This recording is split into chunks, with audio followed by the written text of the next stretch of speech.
जय हिंद दोस्तों, जय शिवकाली। आज भी सुबह सुबह दोनों भाभी आंगन को लेप रहे हैं क्योंकि कल रात भर बारिश होती रही, जिसकी वजह से उनका अगले दिन का काम पूरी तरह से खराब हो चुका था। आज भी आसमान में बादल छाए हुए हैं, मगर आज बारिश नहीं होगी क्योंकि छोटी भाभी सुबह सुबह गिर पड़ी थी स्लिप खा के। तो अगर कोई गिर जाता है तो दिन में बारिश नहीं होती है, ऐसा हमारा बंगालियों का लॉजिक है। जो भी हो, उनको अपना काम करने दे और हम चलते थोड़ा सा टहलने के लिए। सुबह सुबह बड़े मज़ेदार एहसास मिलता है इस तरह से ना, पैदल चलो, दोनों तरफ से खेत खलियान और बीच में से रास्ता जा रहे हैं। तो सुबह की ये सुबह सुकून भरे राहत की सांस लेने के लिए मैं निकल पड़ता हूँ हर दिन सुबह सुबह थोड़ा सा टहलने के लिए। और थोड़ा सा टहलने के बाद घर जाके देखते हैं कि फिर से पूजा की काम जोरों शोरों से चल रही है। बड़ी भाभी यहाँ पे मिट्टी छान रही है, जो घट बैठाते हैं, कलश बोल सकते हैं जिसको, उसको बैठाने के लिए जो जगह बनाना होता है उसके लिए मिट्टी छान रहे हैं। और इधर दोनों भाई बहन कुत्ते बिल्ली की तरह लड़ रहे थे, पर ये दोनों के दोनों बहुत सियान है। जैसे देखा कि मैं रिकॉर्डिंग स्टार्ट किया, दोनों शांत हो गए, एकदम लड़ाई बंद। और इधर बड़ी दीदी कढ़ाई संभाल रही है, ट्रेडिशनल मिठाई वगैरह बना रहे हैं पूजा के लिए। और उनके साथ जुड़ चुके हैं गांव की सारी महिलाएं। ये बहुत अच्छी चीज़ होती है, गांव में ये चीज़ अभी भी देखी जाती है। किसी घर में भी अगर त्यौहार वगैरह होता है ना, तो गांव के सारे औरतें आके एक दूसरे की मदद कर देते हैं। ये बहुत अच्छी लगती है, सभी के घर में सेम किया जाता है। तो कोई मिठाइयाँ बना रहा था, तो कोई सजा रहा था पान की थाली, तो कुछ लोग काट रहे थे खिचड़ी के लिए सब्जी, तो और कुछ लोग बना रहे थे घर के लोगों के खाने के लिए खाना।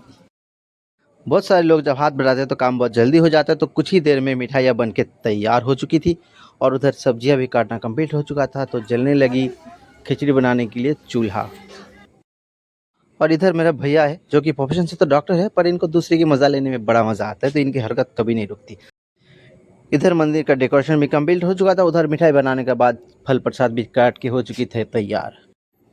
कुछ ही देर में ब्राह्मण आ गए और शुरू हो गई पूजा की विधि। तो कोई बच्चे लगाने लगे थे सबको चंदन का टीका, थोड़ा सा मुझे भी।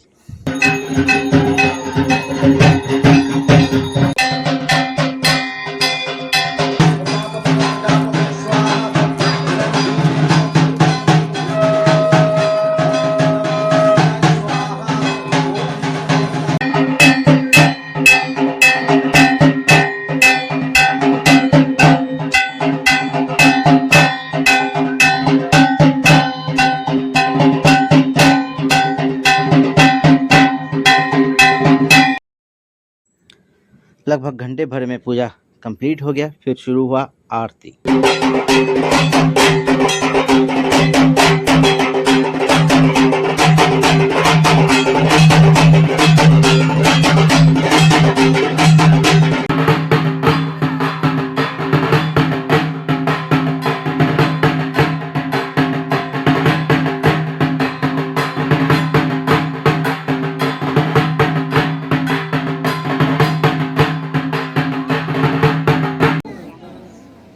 বলেন নমো ত্রিলোকে পূজিতে দেবী নাগ ভরণ ভূষিত শোনয়ামি মহাভাগ পুত্র বন্দন বর্ধিতে নমো মনসা ত্বাং মহামায়ে জননী জগতা পরা পূজাং গৃহাণ বিবিধ কল্যাণ কুরুমে সদা জননী মনসা মাতু মহেশ্বরী সুতে শুভে পদ্মালয়ে নমস্তাভ্যাং ত্রাহিমাং দুঃখ সংকটাৎ নমো ভগবতে মনসা ইহাগচ্ছ ইহাতিষ্ঠ অত্রদিষ্টাং কুরু মম পূজং গৃহাণ এষ গন্ধপুষ্প সচন্দন ভগবতে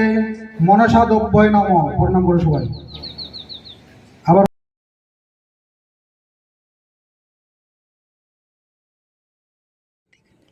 और फिर सब मस्ती करने लगे डांस के जरिए।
फिर सबके प्रसादी वगैरह खाते खाते रात हो गई और सब सो गए अगले सुबह के इंतज़ार में। अगले दिन सुबह को ही घट विसर्जन करना था तो उसकी तैयारी होने लगी है ज़ोरों शोरों से। सबको ज़ोरों शोरों से होता है, कुछ ऐसा नहीं होता है। हे भगवान, जो भी हो सब तैयारी करने लगे घट विसर्जन के लिए। तो बड़ा भतीजा घट लेके जाने वाला था, सो चले सब घट लेके तालाब की ओर जहाँ पे पिछले दिन मूर्ति विसर्जन हुआ था।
तो पूजा की विधि यहीं पे समाप्त होती है। आज रेस्ट करके कल सुबह हम निकलेंगे फिर से लद्दाख के लिए। तो देखते रहे मेरे लद्दाख की जर्नी। आज के लिए इतना ही, फिर मिलते हैं अगले वीडियो में। तब तक के लिए जय हिंद, जय शिव काली।